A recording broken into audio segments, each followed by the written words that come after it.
भारतीय राजनीति में विचारधारा का संघर्ष, मोहन भागवत और राहुल गांधी के बयानों के पृष्ठभूमि में भारतीय राजनीति एक महत्वपूर्ण दौर से गुजर रही है, जहां विचारधाराओं के बीच टकराव ने नई बहस और आंदोलनों को जन्म दिया है।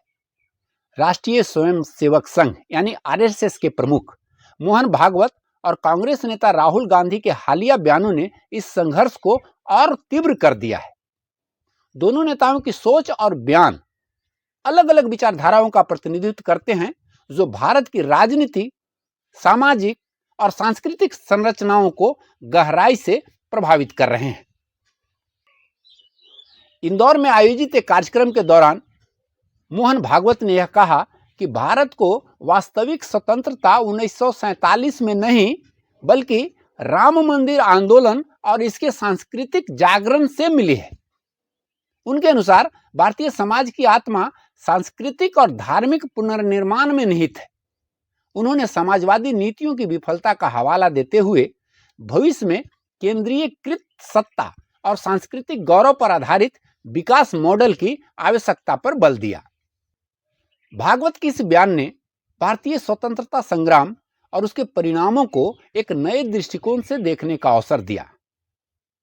यह दृष्टिकोण स्वतंत्रता को केवल राजनीतिक संदर्भ में न देखकर इसे सांस्कृतिक पुनरुद्धार और आत्मसम्मान से जोड़ता है। भागवत के विचार भारतीय समाज की प्राचीन परंपराओं, धर्म और सांस्कृतिक मूल्यों पर आधारित हैं, जो संघ परिवार के हिंदुत्व के दृष्टिकोण को आगे बढ़ाते हैं। मोहन भागवत के बयान से यह स्पष्ट होता है कि राम मंदिर आंदोलन को केवल एक धार्मिक प्रयास नहीं, बल्कि भारतीय संस्कृति और स्वाभिमान के पुनरुद्धार के रूप में देखा जाता है। संघ परिवार इस आंदोलन को भारतीय समाज के सांस्कृतिक गौरव का प्रतीक मानता है। यह आंदोलन संघ की उस सोच को दर्शाता है जिसमें भारतीय समाज की पहचान उसकी परंपराओं और धार्मिक मूल्यों से प्रभावित होती है। दूसरी ओर राहुल गांधी ने कांग्रेस के नए मुख्यालय के उद्घाटन के अवसर पर मोहन भागवत और संघ परिवार की विचारधारा पर कड़ा प्रहार किया।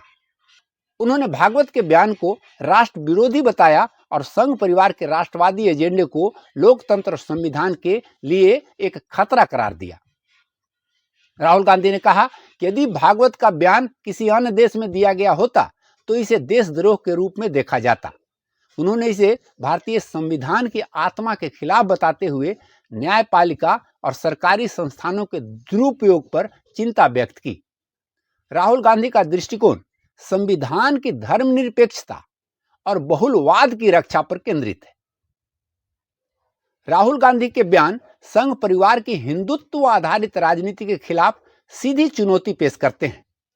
उनका कहना है कि संघ की विचारधारा भारत की विविधता और धर्मनिरपेक्षता के मूल सिद्धांतों के खिलाफ है।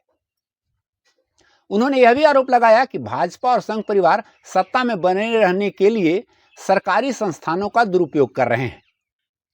संविधान को लेकर संघ परिवार का दृष्टिकोण हमेशा विवादों में रहा है। संघ के प्रमुख विचारकों जैसे सावरकर और गोलवलकर ने संविधान को भारतीय समाज के मूल्यों से अलग बताते हुए इसे मनुस्मृति जैसे प्राचीन ग्रंथों पर आधारित करने की वकालत की थी। मोहन भागवत के हालिया बयान उसी सोच को आगे बढ़ा रहा है। हालांकि विपक्षी दल इस सोच को संविधान की आत्मा और भारतीय लोकतंत्र के धर्मनिरपेक्ष ढांचे के लिए खतरा मानते हैं। मोहन भागवत ने स्वतंत्रता के बाद की समाजवादी नीतियों की आलोचना की और इन्हें भारत के प्रगति में बाधा बताया। उन्होंने भविष्य के लिए एक नए मॉडल का सुझाव दिया, जो राष्ट्रीय पहचान, केंद्रीकृत सत्ता और सांस्कृतिक गौरव पर आधारित हो। यह दृष्टिकोण संघ परिवार की उस विचारधारा से मेल खाता है जिसमें भारत को विश्व गुरु के रूप में स्थापित करने की कल्पना की गई है। हालांकि आलोचकों का मानना है कि यह दृष्टिकोण भारत की विविधता और बहुलतावादी संस्कृति के लिए खतरा हो सकता है। उनका तर्क है कि केंद्रीकृत सत्ता और एकल सांस्कृतिक पहचान से भारत की लोकतांत्रिक संरचना कमजोर हो सकती है। भाजपा ने राहुल गांधी के हालिया बयान पर पलटवार करते हुए आरोप लगाया है कि राहुल गांधी भाजपा और संघ का विरोध करते करते अब इंडिया के खिलाफ हो गए हैं। भाजपा ने राहुल गांधी द्वारा इंडियन स्टेट शब्द के उपयोग को आधार बनाते हुए यह दावा किया। हालांकि वास्तविकता यह है कि इंडियन स्टेट का मतलब भारत या देश के खिलाफ लड़ाई नहीं है। इसके बजाय यह भारत की सरकार, उसकी गलत नीतियों, सरकारी एजेंसियों का दुरुपयोग और लोकतांत्रिक संस्थाओं के क्षरण के खिलाफ आवाज उठाने का प्रतीक है। राहुल गांधी का यह कथन सरकार की उन कार्रवाइयों की आलोचना है जो संविधान और लोकतांत्रिक मूल्यों के खिलाफ है। इसे देशद्रोह के रूप में देखना या प्रस्तुत करना न केवल गलत है बल्कि राजनीतिक बहस को भटकाने का भी प्रयास है। राहुल गांधी के बयानों ने विपक्षी दलों को भाजपा और संघ परिवार के खिलाफ एकजुट होने का नया आधार दिया है। उन्होंने इसे संविधान और लोकतंत्र को बचाने की लड़ाई के रूप में प्रस्तुत किया। विपक्षी दल संघ परिवार की नीतियों को सांस्कृतिक प्रभुत्व का प्रयास बताते हुए इसे देश की विविधता के लिए खतरा मानते हैं। इस पूरे विवाद के केंद्र में केवल राजनीतिक दृष्टिकोण नहीं है, बल्कि इसमें धार्मिक और सांस्कृतिक आयाम भी गहराई से जुड़े हुए हैं।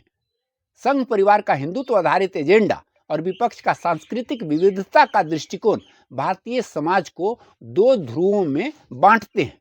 संघ परिवार भारतीय समाज को हिंदुत्व की परिभाषा के आधार पर एकीकृत करना चाहता है, जबकि विपक्ष इसे देश की बहुलतावादी परंपरा और धर्मनिरपेक्षता के लिए खतरा मानता है। यह संघर्ष केवल राजनीतिक सत्ता की लड़ाई नहीं, बल्कि यह भारत की आत्मा और उसकी पहचान की लड़ाई है। मोहन भागवत और राहुल गांधी के हालिया बयानों ने भारतीय राजनीति में विचारधारा के संघर्ष को एक नई दिशा दी है। यह संघर्ष केवल राजनीतिक सत्ता की लड़ाई तक सीमित नहीं है, बल्कि यह भारत के संविधान, उसकी सांस्कृतिक विविधता और उसकी आत्मा की रक्षा की लड़ाई है। जहां एक ओर संघ परिवार सांस्कृतिक पुनर्निर्माण और राष्ट्रीय पहचान को प्राथमिकता देता है, वहीं विपक्ष इसे लोकतंत्र, धर्मनिरपेक्षता और संविधान के लिए खतरा मानता है। आने वाले समय में यह देखना दिलचस्प होगा कि यह संघर्ष किस दिशा में जाता है और भारतीय समाज और राजनीति को कैसे प्रभावित करता है। यह भारतीय लोकतंत्र के लिए एक निर्णायक मोड़ साबित हो सकता है, जहां देश की पहचान, उसका संविधान और उसकी सांस्कृतिक विविधता दांव पर लगी हुई है। नमस्कार।